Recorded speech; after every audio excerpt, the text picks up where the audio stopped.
Break के बाद एक बार फिर से आपका स्वागत है। आपके साथ मैं हूं रोशनी सिंह। आज बात करेंगे, देखिए ट्रंप को पाकिस्तान में बड़ा झटका लगा है। पाकिस्तान इन दिनों एक बड़े विरोधाभास का गवाह बन रहा है। एक तरफ सरकार अमेरिका के साथ मिलकर क्रिप्टो करेंसी और डिजिटल एसेट्स क्षेत्र में नई संभावनाओं की तलाश कर रही है, तो दूसरी तरफ पाकिस्तान के सबसे प्रभावशाली इस्लामी विद्वानों में से एक मुफ्ती मोहम्मद तकी उस्मानी ने क्रिप्टो करेंसी को हराम घोषित कर दिया है। कराची के दारुल उलूम की ओर से जारी फतवे में कहा गया है कि बिटकॉइन, टोकन, स्टेबल कॉइन और अन्य डिजिटल मुद्राएं जो हैं वो इस्लामी शरीयत के अनुसार वैध संपत्ति की श्रेणी में नहीं आती और इसलिए इनकी खरीद फरोख्त और इसके जरिए जो लेन देन हो रही है वो जायज नहीं है। और देखिए ये फतवा ऐसे समय आया है जब पाकिस्तान की सरकार डिजिटल एसेट सेक्टर को रेगुलेट करने और विदेशी निवेश आकर्षित करने की कोशिश कर रही है। हाल के महीनों में पाकिस्तान और अमेरिका के बीच क्रिप्टो तथा ब्लॉकचेन क्षेत्र में सहयोग को लेकर चर्चाएं तेज हुई है। और वहीं देखिए, लेकिन अब सवाल यह है कि क्या धार्मिक नेतृत्व और सरकारी नीति आमने सामने आ गए हैं। मुफ्ती तकी उस्मानी का मानना है कि क्रिप्टो करेंसी वास्तविक संपत्ति नहीं है बल्कि केवल डिजिटल रिकॉर्ड है और इसलिए ये इस्लामी वित्तीय सिद्धांतों पर खरी नहीं उतरती। हालांकि देखिए ये फतवा कानूनी रूप से बाध्यकारी नहीं है, लेकिन पाकिस्तान जैसे देश में इसका सामाजिक और आर्थिक असर काफी बड़ा हो सकता है, भले ये मान्यता हो या ना हो। अब देखिए पाकिस्तान के सामने बड़ा सवाल यह है कि वो डिजिटल अर्थव्यवस्था की ओर बढ़ेगा या फिर धार्मिक आपत्तियों के दबाव में क्रिप्टो सेक्टर की रफ्तार धीमी पड़ जाएगी। और यही बहस आज पाकिस्तान के आर्थिक और वैचारिक राजनीति के केंद्र में भी है। तो देखिए कैसे डिजिटल करेंसी पर, यहां पर क्रिप्टो करेंसी को हराम कह दिया गया है। पूरी खबर क्या है वो भी आपको अच्छे से विस्तार से बताते हैं। अब देखिए, पाकिस्तान के बड़े इस्लामी हैं विद्वान, उन्होंने यह फतवा जारी किया है, क्रिप्टो करेंसी को हराम बताया है। बिटकॉइन, टोकन और स्टेबल कॉइन पर आपत्ति जताई गई है उनकी ओर से। दारुल उलूम कराची ने यह आदेश जारी किया है कि यह हराम है, शरीयत के अनुसार वैध संपत्ति नहीं माना जाता है इसको। क्रिप्टो ट्रेडिंग और निवेश पर अब सवाल उठते हुए नजर आ रहे। पाकिस्तान में सरकार की डिजिटल नीति पर भी बड़ा दबाव बढ़ चुका है और पाकिस्तान में नई बहस इसको लेकर छिड़ चुकी है कि क्या होगा। क्या पाकिस्तान डिजिटल एसेट की तरफ या फिर यहां क्रिप्टो करेंसी में आगे निवेश करने को लेकर आगे बढ़ेगा या फिर ये जो तमाम धार्मिक मान्यताएं निकलकर सामने आ रही है उसके हिसाब से काम करेगा। क्रिप्टो करेंसी देखिए एक डिजिटल मुद्रा है, ये ब्लॉकचेन तकनीक पर आधारित होती है, किसी सरकार या फिर केंद्रीय बैंक के नियंत्रण में नहीं होती। बिटकॉइन दुनिया की सबसे लोकप्रिय क्रिप्टो है, ऑनलाइन खरीद बिक्री और निवेश में उपयोग की जाती है crypto currency. Transaction record blockchain में सुरक्षित रहता है। कीमतों में भारी उतार चढ़ाव भी संभव होता है समय समय के अनुसार, लेकिन निवेश में जोखिम और मुनाफा दोनों ज्यादा होता है। और इसीलिए देखिए, जब आप निवेश करते हैं क्रिप्टो करेंसी में तो आपको डिस्क्लेमर लिखा हुआ आता है। अमेरिका पाकिस्तान क्रिप्टो डील क्या है ये भी जरा आपको बता दिया। अभी यहां पर डील हुई है। पाकिस्तान डिजिटल एसेट सेक्टर को बढ़ावा देना चाहता है। अमेरिकी निवेश और तकनीकी सहयोग पर जोर दिया गया है। इसमें ब्लॉकचेन और फिनटेक सेक्टर में साझेदारी की चर्चा है। विदेशी निवेश आकर्षित करने की कोशिश की जा रही है। ये जो डील है अमेरिका पाकिस्तान के बीच में, क्रिप्टो रेगुलेशन फ्रेमवर्क पर काम जारी है। डिजिटल इकोनॉमी को नई दिशा देने की तैयारी दोनों ही देशों की ओर से की जा रही है। फतवे के बाद लेकिन नीति पर सवाल उठ रहे हैं। पाकिस्तान में क्रिप्टो का भविष्य अब नया बहस का मुद्दा बन चुका है, बड़ा मुद्दा बन चुका है, क्योंकि देखिए चारों तरफ यही बात हो रही है। मुफ्ती मोहम्मद उस्मानी ने क्या कहा है, कौन है सबसे पहले वो ये भी जान लीजिए कि मुफ्ती मोहम्मद तकी उस्मानी आखिर है कौन, जिनकी ओर से ये कहा गया कि भाई ये तो हराम है, ये तो ठीक नहीं है। ये तमाम बातें जिसके बाद बहस तेज हुई है। पाकिस्तान के सबसे प्रभावशाली इस्लामी विद्वानों में शामिल हैं और वही देखिए उनकी ओर से ही कहा गया है। विदेश मामलों के जानकार अरविंद सिंह तेजावत जी हमारे साथ खास बातचीत के लिए जुड़ चुके हैं। इसमें बहुत बहुत स्वागत है अरविंद जी आपका विशेष बातचीत में जुड़ने के लिए। अरविंद जी, अभी तो देखिए अमेरिका और पाकिस्तान एकदम मजबूती के साथ दुनिया के सामने आए थे कि भाई हम तो क्रिप्टो करेंसी में ये कर देंगे, वो कर देंगे, निवेश को बढ़ावा देंगे। मुनीर ने रेड कारपेट बिछा दिया था ट्रंप के लिए कि आइए भाई, हमारे खुद कंगाल है लेकिन हमारे द्वार आपके लिए खुले हुए हैं। लेकिन यहां तो पाकिस्तान में अलग ही बवाल चल रहा है। बिल्कुल, बात तो सही है। पाकिस्तान में बवाल है, बवाल होना भी चाहिए। उसके कुछ पॉजिटिव और नेगेटिव दोनों ही एस्पेक्ट्स हैं।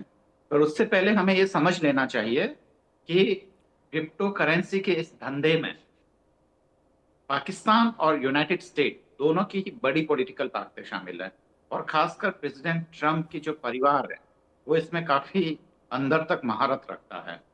तो हमें ये चीज समझनी पड़ेगी। दूसरा ये भी समझना पड़ेगा कि क्रिप्टो करेंसी के जरिए करप्शन आसान हो जाता है, और वो दरअसल तमाम जो ऑडिट्स और वो जो चक्कर होते हैं उनसे वो बाहर आ जाते हैं, क्योंकि उनका कोई हिसाब किताब नहीं होता है, डिजिटल उनका पूरा रिकॉर्ड रहता है।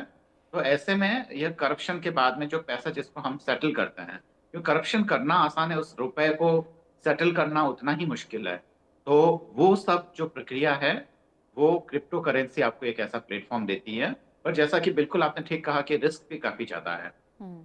इसके साथ जो मौलवी साहब ने कहा है उस पर हमें ये ध्यान देने की जरूरत है कि जब ऑपरेशन सिंदूर हुआ था तो पाकिस्तान के कुछ जो संजीदा लोग थे उन्होंने कहा कि जो जहां जिन टेररिस्टों पे जो इंडिया ने ब्रह्मोस मिसाइलें मारी, ज्यादा अच्छा होता कि ये जितने भी हमारे यहाँ के मौलवी है अगर इनको ही खत्म कर दिया जाता तो ज्यादा बेहतर होता। हालांकि ये सब मजाक की बातें थी, हम्म। पर इससे यह चीज हमें समझने में मदद मिलती है कि पाकिस्तान का अगर बेड़ा गर्क किसी ने किया है तो इन्हीं मौलवियों ने किया है। और ये एक और नीति समझने की जरूरत है कि जो ये कह रहे हैं कि इससे वो डिजिटलाइजेशन में तेजी आएगी या एक तरीके से इंडिया की तरह वो एकदम कैश फ्री होने जा रहा है, तो ये सब पाकिस्तान की जनता को बेवकूफ बनाने के लिए है। इसके पीछे करप्शन है। तो यहाँ देखिए कि पाकिस्तान का हर इंस्टीट्यूशन पूरी तरीके से स्वार्थ में डूबा हुआ है, चाहे वो मौलवी हो चाहे पॉलिटिशियंस हो, सबके अपने अपने तर्क हैं, अपने अपने हित हैं। और ऐसे में अगर कोई मजे ले रहा है तो वो मजे ले रहे हैं पाकिस्तान और अमेरिका के राजनीतिक घराने, जो इन सब से फायदा उठाएंगे। रोशनी जी। बिल्कुल अरविंद जी, लेकिन जिस प्रकार से बवाल चल रहा है ये थमेगा नहीं। और देखिए सवाल तो ये भी होता है कि वाकई यदि शरीयत में ये हराम है तो मुनीर जी क्यों ने ट्रंप को बता दिया कि भाई हमारे में तो ऐसा ऐसा है, आप संभाल लीजिएगा आगे जो होगा, लेकिन इसको लेकर विवाद चल सकता है, या फिर मुनीर जी को खुद नहीं पता था इसके बारे में? देखिए, हराम है या नहीं है, हाँ। दूसरी बात यह कि पाकिस्तान के मौलवियों की कितनी चलती है, हम्म। ये एक अलग बात है। क्योंकि भारत में जब बाला साहब ठाकरे साहब थे तो उस समय पाकिस्तान में इस तरीके का दुष्प्रचार फैलाया जाता था कि पूरे भारत की पॉलिटिक्स को बाला साहब संभालते हैं, क्योंकि वो एक कट्टरवादी थे और हिंदू राजनीति से प्रभावित थे।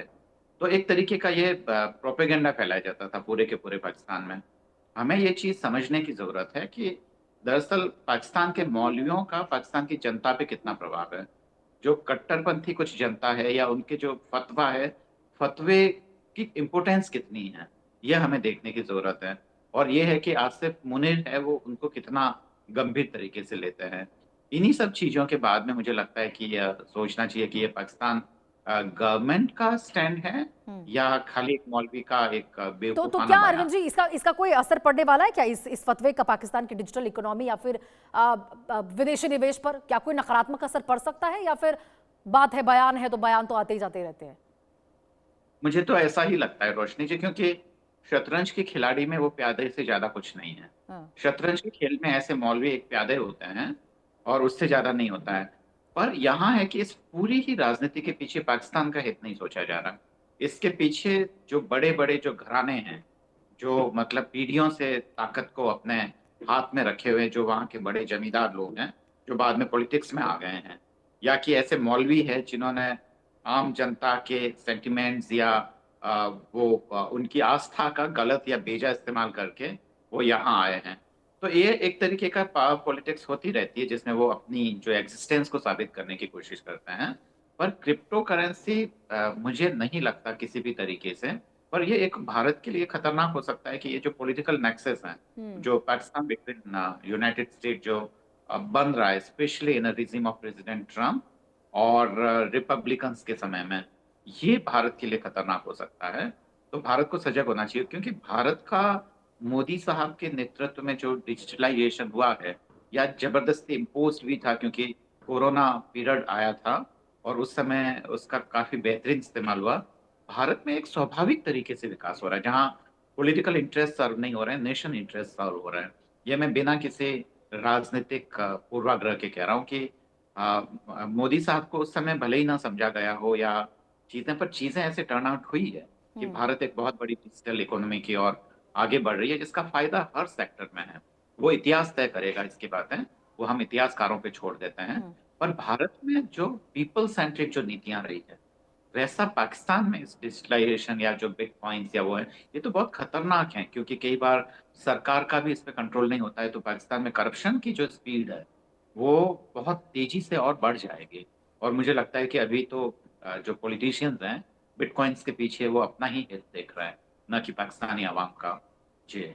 बिल्कुल अरविंद जी, ये आपने सही बात बोला कि यहाँ पर खतरनाक तो ऐसे भी है, नकारात्मक प्रभाव तो भ्रष्टाचार बढ़ेगा, इस चीज को लेकर आप बता ही रहे। लेकिन वही बात है ना कि यदि थोड़ा बहुत किसी भी कारणवश यदि यहाँ पे अमेरिका से या फिर किसी और देश से फायदा पाकिस्तान को हो जाता है, लेकिन वहां के जो मौलानाए हैं वही टांग खींचने में जुटे हुए हैं, कहां तरक्की होने देंगे। यहाँ पर डिजिटल की बात हो रही है, यानी उनकी जो सरकार की नीति यदि हम कहें तो उसकी नीतियों पर बहुत ज्यादा प्रभाव यहाँ धार्मिक मान्यताओं का भी, संस्थानों का भी साफ तौर पर पड़ता हुआ नजर आ रहा है, और रुक रुक कर हम देखते हैं कि ऐसा होता है। रोशनी जी, अगर थोड़ा सा हम एकेडमिक बहस की ओर बढ़े, जो कि कभी हाँ। कभी कर लेनी चाहिए, तो देखिए जो रिलीजन है वो एक मिडाइवल फेनोमेना है, मध्यकालीन चीज है। वहाँ बहुत ताकतवर रहता है आस्थाएं वगैरह। पर अगर आप मॉडर्न इरा में अगर रिलीजन को बहुत इतना, और रिलीजियस जो रिप्रेजेंटेटिव्स या लीडरान हैं उनको अगर आप हद से ज्यादा तरजीह देंगे, तो आपकी सोसाइटी में बहुत सारी चीजें जो मध्यकालीन जो समस्याएं हैं, वो बनी रहेगी। हम्म। तो धर्म को आप जब बहुत ज्यादा, या मौलानाओं को या इन धार्मिक गुरुओं को ज्यादा देंगे, तो आपके लिए समस्याएं तो आनी ही है। और ये पाकिस्तान को भी इसको फेस करना पड़ेगा, जब तक कि वहाँ पे कंप्लीट मॉडर्निटी या जो मॉडर्न इंस्टीट्यूशंस को मजबूत नहीं करते हैं, तब तक पाकिस्तान का भविष्य यही रहेगा, और ये मौलाना हमेशा से रिलेवेंट रहेंगे। ये किसी भी देश के लिए सच है, चाहे अगर मान लो वहाँ इस्लाम नहीं भी हो। श्रीलंका का अगर उदाहरण ले लें, हम्म। तो वहाँ पे भी धर्मगुरु जो खासकर बुद्धिस्ट मॉन्क्स वगैरह है, वो पॉलिटिक्स में काफी सक्रिय है। और भी तमाम देशों का जिक्र कर सकते हैं। तो मध्यकालीन चीजों को अगर आप तरजीह देंगे, तो फिर आप नई जो चीजें हैं, जो डेमोक्रेसी हैं, या जो जुडिशरी है, या तमाम जो इंस्टीट्यूशंस हैं, जो मॉडर्न इंस्टीट्यूशंस हैं, हम्म। उनको आप बेहतरी की उम्मीद कैसे कर सकते हैं? बिल्कुल बिल्कुल अरविंद जी, और ये विरोधाभास तो है ही, क्योंकि यहाँ पर पाकिस्तान सरकार इस सेक्टर को, क्रिप्टो सेक्टर को आगे बढ़ावा दे रही है, लेकिन यहाँ मुफ्ती जी का कहना कि ये तो हराम है। अब देखना होगा कि क्या करेंसी, जो डिजिटल करेंसी है, सब बेकार हो जाएगी क्या। ठीक है, बहुत बहुत शुक्रिया अरविंद जी आपका विशेष बातचीत में जुड़ने के लिए। आगे बढ़ते